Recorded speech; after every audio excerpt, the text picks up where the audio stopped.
নমস্কার বন্ধুরা, আমি নূপুর ভিলেজপুর চ্যানেলে আপনাদের সবাইকে স্বাগত। আজ আমি আপনাদের সঙ্গে একদম নতুনভাবে ডিমের কারি রেসিপি শেয়ার করে দেখাবো। এই গরমে যখন কিছুই রান্না করতে ইচ্ছে করে না, তখন মাত্র 10 মিনিটে ঝটপট তৈরি করা যায় এই রেসিপিটি। আশা করি আপনাদের ভিডিওটা ভালো লাগবে। চলুন শুরু করা যাক। এখানে আমি কিছু মশলার পেস্ট করে নেব। নিয়ে নিয়েছি একটা পেঁয়াজ, কয়েক কোয়া রসুন, কয়েক টুকরো আদা, 4-5টা কাঁচা লঙ্কা আর একটা টমেটো। নিয়ে নেব হাফ চামচ জিরে আর গোটা গরম মশলা। এবার এটাকে একটু সামান্য জল দিয়ে পেস্ট করে নেব। সুন্দর একটা থিক পেস্ট করে নিয়েছি। এবার আমি 2টো ডিম সেদ্ধ করে নিয়ে ভালো করে খোসা ছাড়িয়ে পরিষ্কার করে রেখেছি। এবার সুতো দিয়ে ডিমটাকে কেটে দেব। মাত্র 2টো ডিম, কিন্তু আমি সুন্দর করে পিস করব। 4-5 জন হামেশাই এটা খেতে পারবে।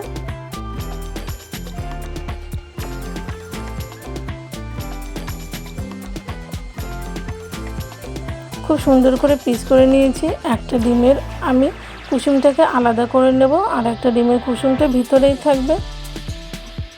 কুসুমটা বাইরে বের করে নিলে এতে করে ডিমের মধ্যে গ্রেভিটা খুব সুন্দর করে চলে যায় এবং কুসুমের জন্য গ্রেভিটা খুব ভালোও হয়। এইভাবে আমি এই ডিমটাকেও কেটে নেব। আমি সুতোর সাহায্যে কেটে নিচ্ছি, এতে করে ডিমটা খুব সুন্দরভাবে কাটা যায়।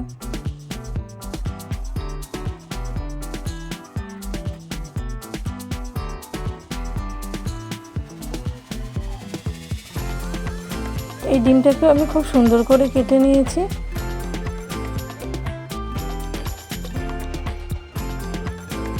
এবার হাফ চা চামচের মতো লবণ, হাফ চা চামচ হলুদ গুঁড়ো আর কিছুটা সর্ষের তেল দিয়ে ডিমটাকে মেখে নেব।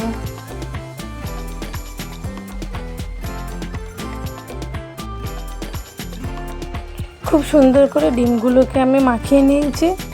এবার আমি কড়াইতে পরিমাণ মতো তেল দিয়ে তেলটা গরম করে ডিমগুলোকে ভেজে নেব। সব ডিমগুলো আমি দিয়ে দিয়েছি। হালকা করে ভাজবো, খুব বেশি ভাজার দরকার নেই। ডিমের পিসগুলো দেখুন, দেখতে কি সুন্দর লাগছে। আমি হালকা করে ডিমটাকে ভেজে নিয়েছি। এবার আমি ডিমটাকে তুলে নেব।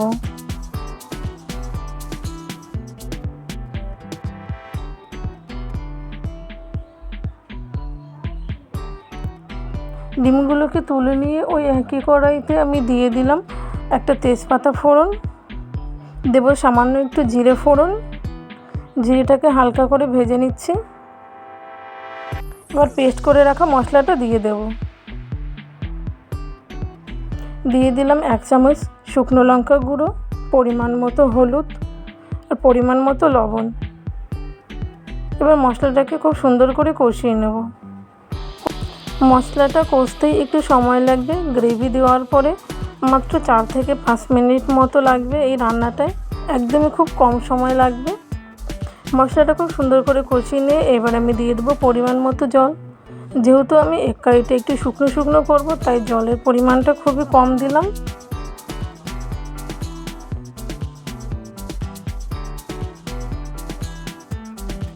জলটা 3-4 মিনিট জাল করার পরে ফুটে এসছে। এবার আগে থেকে ভেজে রাখা ডিমগুলোকে আমি দিয়ে দেব।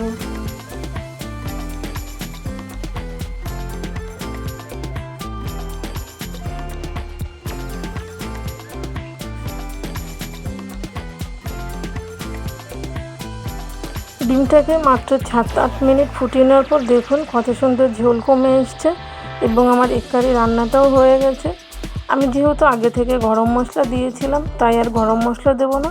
কিছুটা কসুরি মেথি হাতের সাহায্যে ম্যাশ করে দিয়ে দেবো। এতে করে গ্রেভির ঘ্রাণটা খুব সুন্দর আসবে। কসুরি মেথি দিয়ে আমি আরেকবার সুন্দর করে নাড়িয়ে চাড়িয়ে নিচ্ছি।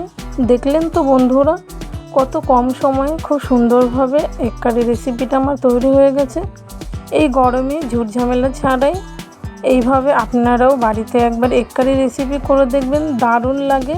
ভিডিওটি কেমন লাগলো অবশ্যই আমাকে জানাবেন। ভালো লাগলে লাইক করবেন, কমেন্ট করবেন। আর এখনও যারা নূপুর ভিলেজপুর চ্যানেলটি সাবস্ক্রাইব করেনি, অবশ্যই সাবস্ক্রাইব করে অল নোটিফিকেশন অন করে রাখুন। সমস্ত নতুন নতুন রেসিপির আপডেট সবার আগে পেতে। সবাই খুব বেশি ভালো থাকবেন। টাটা।